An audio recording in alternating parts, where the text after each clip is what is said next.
Assalamualaikum warahmatullahi wabarakatuh. Perkenalkan, nama saya Adelia Puspitasari. Saya kelas 10 jurusan PM1 atau pemasaran 1. Di video kali ini saya akan membahas metode ilmiah tentang pengaruh air garam terhadap telur. Hukum Archimedes mengatakan bahwa jika suatu benda dicelupkan ke dalam sesuatu zat cair, maka benda itu akan mendapat tekanan ke atas yang sama besarnya dengan berat zat cair yang terdesak oleh benda tersebut.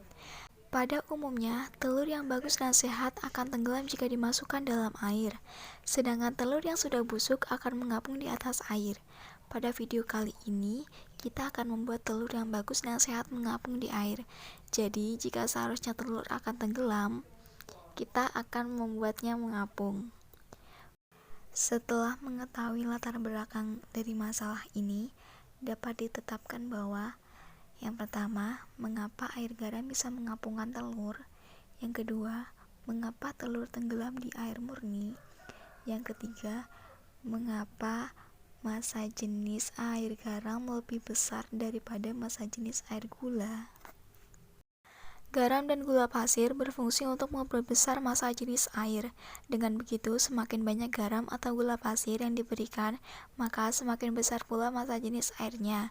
Pada saat telur dimasukkan dalam air tak terisi garam maupun gula pasir, maka telur tersebut akan tenggelam karena massa jenis telur lebih besar daripada massa jenis air. Di sini saya menyiapkan 2 gelas yang berisi telur dan air tanpa garam atau larutan gula. Pada saat air diberi 2,5 sendok garam dan diaduk secara perlahan-lahan, maka telur akan berada pada keadaan melayang. Hal ini terjadi karena massa jenis air sama dengan massa jenis telur. Garam di sini berfungsi untuk memperbesar massa jenis air. Pada saat air diberi 4-5 sendok garam dan diaduk secara perlahan-lahan, maka telur itu akan terapung karena massa jenis air lebih besar daripada massa jenis telur. Hal ini terjadi karena semakin banyak garam yang diberikan, maka semakin besar pula massa jenis cairnya atau air.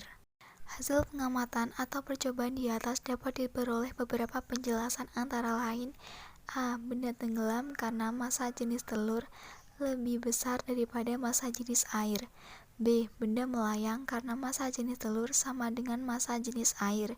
C. Benda terapung karena massa jenis telur lebih kecil daripada massa jenis air.